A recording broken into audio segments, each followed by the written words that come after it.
Chapter 35, Taken Alive. The transport docked without ceremony. No alarms marked the moment.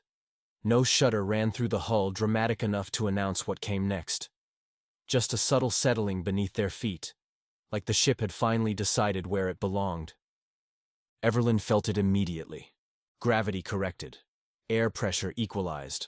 The mountain cold faded into something regulated and indifferent. Around her, reactions came in fragments. A soldier swallowed hard. Someone whispered a name they hoped could hear them. A child began to cry and was pulled close, the sound smothered before it could grow teeth. The Xarthians moved them forward without urgency. No shouting, no cruelty, no need. Weapons remained raised, but not eager. This wasn't a battlefield. It was logistics. Everlyn kept her shoulders loose and her breathing steady. Fear was expected. Panic was contagious. The pack was close enough to feel without looking. Kane burned beside her, muscles coiled tight beneath skin, every instinct screaming for release. Malik moved with soldier discipline, eyes scanning like the corridor might flinch first. Lyra stayed still, listening through layers of noise. Kaelin's breathing remained steady. Professional. Good. The corridor widened, and the Xarthians halted them with a single gesture. Restraints disengaged. The bands around Everlyn's wrists released with a soft mechanical click, peeling back into themselves before she could react. All along the line, others felt it too. Soldiers flexing fingers stiff with blood loss. Civilians rubbing wrists like they didn't quite trust the sensation yet. No explanation was given. None was needed. They were no longer being handled. They were being placed. Weapons stayed raised as the prisoners were guided forward. Still no rush, still no threats, into the open chamber beyond. The moment Everlyn crossed the threshold, the air changed. A faint pressure brushed her skin. A low hum rolled through the floor as an invisible boundary sealed behind them. She tested it once, lightly, immovable. That was when it became clear. The restraints hadn't been removed out of mercy. They had been removed because they were no longer necessary. The space beyond opened wide. Not a cell block, a processing hold. It was cathedral scale, tiered platforms curving around the chamber, divided not by bars or walls but by faintly shimmering field seams. No shadows, no corners, everyone visible. That was the point. Everlyn took the room in. Humans first. Civilians, soldiers, parents clutching children too tightly. Teenagers standing too tall, trying to look brave for people younger than them. Then the others. Not many. Enough. Different shapes, different movement patterns, different eyes, same outcome. Captured. Contained. Waiting. The Xarthians didn't linger. A few units remained on elevated platforms long enough to sweep scanners across the hold in broad, uninterested passes. Then they turned and left. No guards, no surveillance presence. They trusted the fields. They trusted that nothing dangerous could organize itself inside a space designed to erase structure.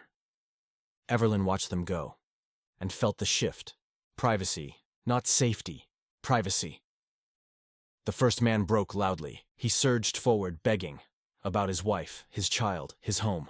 His hands struck the field and rebounded like glass, sending him stumbling backward. The sound he made wasn't pain. It was disbelief. That sound spread. A woman sobbed openly. A child cried harder. Someone shouted for calm and was ignored immediately. Everlyn didn't move. She listened. Fear had pattern. Panic always did.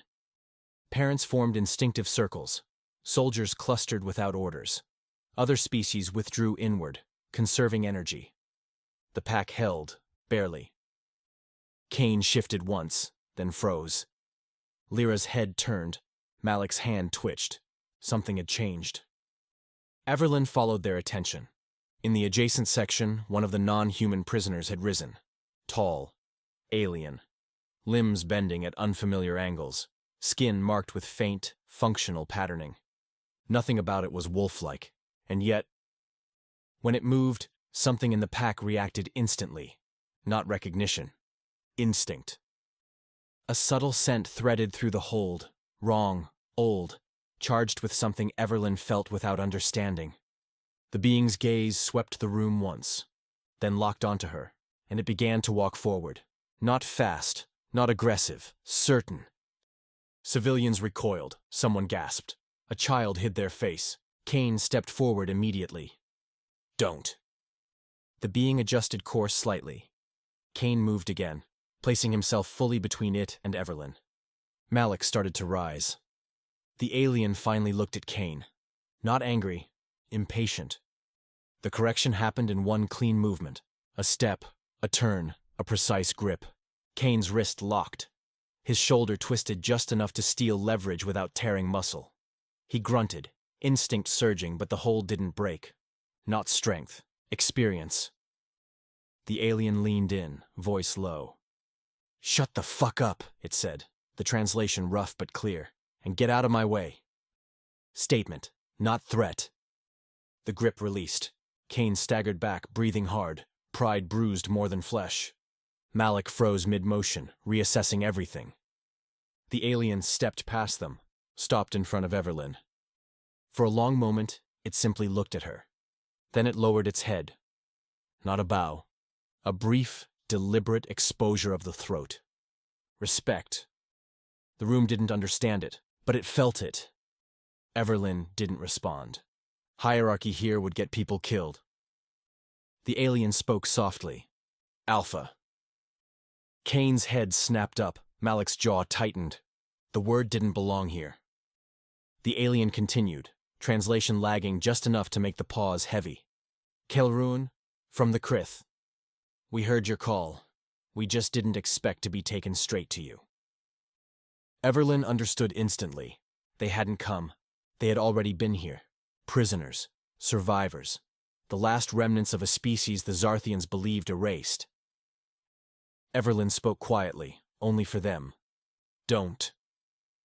You're not safe recognizing me here. Not yet." The alien's gaze flicked to the civilians.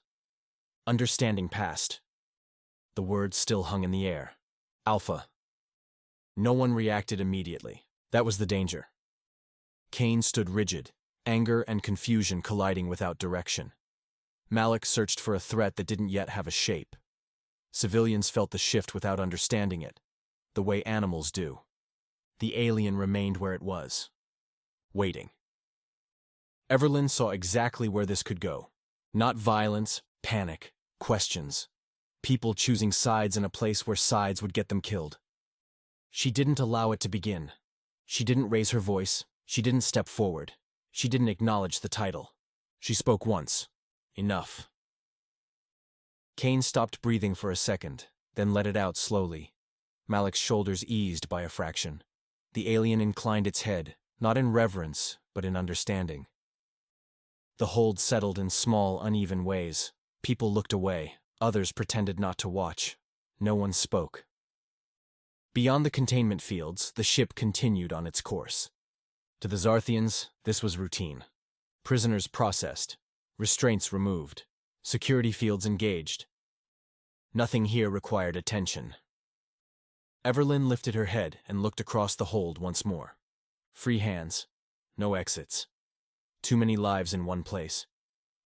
From the outside, it would look like control. That was the mistake.